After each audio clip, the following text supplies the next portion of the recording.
10,000 rupees. That's roughly the price of a decent smartphone, or 2 dinners in a nice restaurant, or a quick weekend trip you barely remember a month later.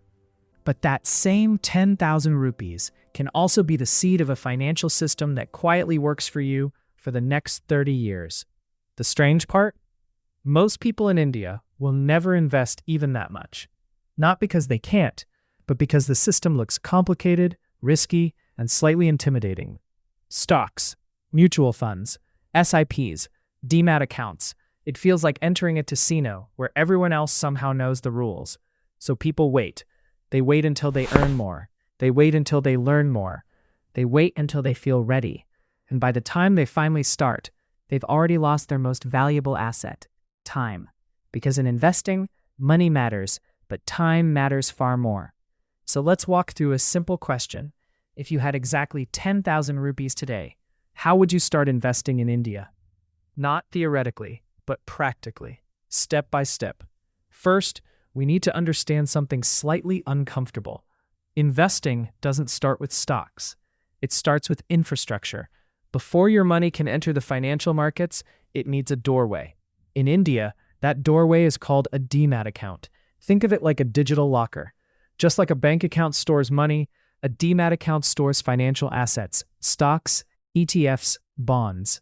Years ago, investors actually received physical share certificates, paper, stamped documents. Losing one could be a nightmare. Today, everything sits digitally inside your Demat account, and opening one has become surprisingly simple. Apps like Zerodha, Grau, Upstocks, and Angel One have turned what used to be a paperwork-heavy process into something that takes about 10 minutes. You upload your PAN card, your Aadhaar, link your bank account, and just like that, you're connected to the stock market. It feels anticlimactic, but this step quietly connects you to a system worth trillions. Now comes the real question. What do you actually do with 10,000 rupees? Because here's where most beginners make their first mistake. They think investing means picking the next big stock. They watch videos about multi-baggers. They hear stories about someone who bought a stock at 50 rupees and sold it at 2,000 rupees. And suddenly the market feels like a treasure hunt. But the uncomfortable math says something else. Even professional fund managers, people with teams of analysts, research reports, and decades of experience, struggle to consistently beat the market. Some years they win. Some years they don't. Which leads to a strange conclusion. If the experts struggle to pick winners, maybe beginners shouldn't try. Instead, many smart investors do something almost boring. They buy the entire market, not one company, hundreds of them at once. This is where index funds come in. An index fund simply tracks a market index. For example, the Nifty 50. The Nifty 50 represents the 50 largest companies listed on the National Stock Exchange. Companies like Reliance Industries, HDFC Bank, Infosys, ICICI Bank. When you invest in a Nifty 50 index fund, you're not betting on one company. You're betting on the overall growth of India's largest businesses. And historically, that bet has worked surprisingly well. Over long periods, the Indian stock market has delivered roughly 11 to 13% annual returns. Not every year. Some years are terrible. But over decades, the trend has been upward, slowly, quietly, relentlessly. Which brings us back to that 10,000 rupees. If you invest 10,000 rupees once, and the market grows at 12% annually, in 30 years, that single investment becomes roughly 3 lakh. That's already interesting, but here's where things get strange. If instead you invest 10,000 rupees every year for 30 years at the same 12% return, you end up with roughly 30 lakh. And if you invest 10,000 rupees every month, now the number jumps to around 3.5 crore. Same market, same return. The only difference is consistency. This is the quiet engine behind wealth, compound growth. Einstein supposedly called it the 8th wonder of the world, not because it's magical, but because it's relentless. Money earns returns. Those returns earn more returns, and the curve slowly bends upward. At first it looks flat. For years it barely moves. Then suddenly it accelerates. But before we go further, we need to talk about risk, because the stock market doesn't move in a straight line. It lurches. It panics. It crashes. Take 2008. The global financial crisis wiped out nearly half the market. Or 2020. During the COVID crash, the Nifty fell almost 40% in weeks. Imagine investing your 10,000 rupees and watching it become 6,000 rupees. This is the psychological test of investing. Not picking stocks, not understanding charts, simply staying calm when everyone else is losing their minds. Because the market has a strange habit.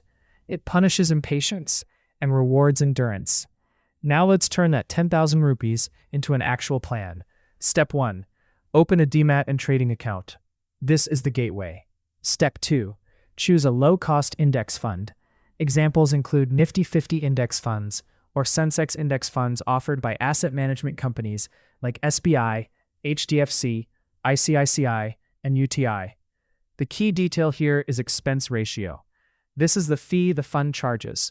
It might look tiny, maybe 0.1% or 0.2%, but over decades, fees quietly eat into your returns. So, lower is better. Step 3.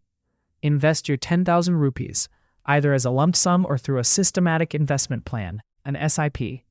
An SIP simply means investing a fixed amount regularly, monthly, automatically. Think of it like a subscription to your future. You don't time the market, you just keep showing up, month after month, year after year. And here's the ironic part. The best investors often look inactive. They don't trade every day, they don't chase news headlines. They buy, then they wait, sometimes for decades. This feels wrong in a world addicted to constant action. But in markets, activity often reduces returns. Patience quietly multiplies them. Now zoom out for a moment, because investing in India today is happening at a very interesting time. The country is changing fast. Millions of new investors are entering the markets every year. Demat accounts in India have exploded, from around 4 crore in 2020 to over 13 crore today. For decades, Indian households stored wealth in gold, real estate, and fixed deposits. Now, a growing share is moving into equities. That shift matters because stock markets ultimately reflect economic growth, and India's economy is projected to become one of the largest in the world over the coming decades. Of course, projections are not guarantees. Markets can stagnate, bubbles can form, entire sectors can collapse.